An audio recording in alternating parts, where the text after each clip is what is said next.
ಕೂಡ ಧನುಜೇಶ ಎಂಬಂತ ಅನರ್ಥನಾಮ ನಿನಗೆ ಮಾತ್ರ ಸಲ್ಲಲ್ಪಟ್ಟಿದೆ.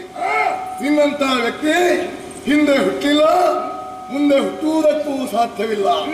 ನಭೂತನ ಭವಿಷ್ಯತ್ ಎಂಬ ಹಾಗೆ ಪ್ರಭು ದಾನವು ಕಳವು ನಿಲ್ಲುವುದಕ್ಕೆ ನೆಲೆಯಿಲ್ಲದೆ ಅಲ್ಲಲ್ಲಿ ಅಂಡಾದು ತಿರುಗುವಂತಹ ಸ್ಥಿತಿ ಒದಗಿ ಬಂತು. ಆ ಕಾಲದಲ್ಲಿ ಧನುದೇವಿಯ ಗರ್ಭ ಕೈಲಾಸವನ್ನು ಆವರಣಗೊಳಿಸಿ ಇಳೆಯ ಬೆಳಕನ್ನು ಕಂಡಂತಹ ಚಂಡ ವಿಕ್ರಮಿಗಳು ನೀವು. ಅಳಿದುಳಿದಂತಹ ದಾನವರನ್ನೆಲ್ಲ ಒಟ್ಟು ಸೇರಿಸಿ ದಾನವರ ಸಂಪತ್ತನ್ನು ಸಂಖ್ಯೆಯನ್ನು ಸಂವರ್ಧಿಸಿ ಸಂರಕ್ಷಿಸುತ್ತೇನೆ ಎಂದು ಪ್ರತಿಜ್ಞಾಬದ್ಧನಾಗಿ ಶೋಣಿತಾಪುರದ ಅಧಿಕಾರ ದಂಡವನ್ನು ಸ್ವೀಕರಿಸಿಕೊಂಡವನಿಗೆ ಬ್ರಹ್ಮನಿಂದ ಅಜೇಯವಾದಂತಹ ಬಲಬಲ. ಪ್ರಭು ನೀನು ಏರಿದಂತಹ ಎತ್ತರ ಎಷ್ಟು, ಬೀರಿದಂತಹ ಪ್ರಭಾವೇನು, ಮಾಡಿದಂತಹ ಸಾಧನೆಯೇನು ಅಮೋಘವಾದದ್ದು. ಪ್ರಭು ಇಂದ್ರಾದಿ ದೇವತೆಗಳನ್ನು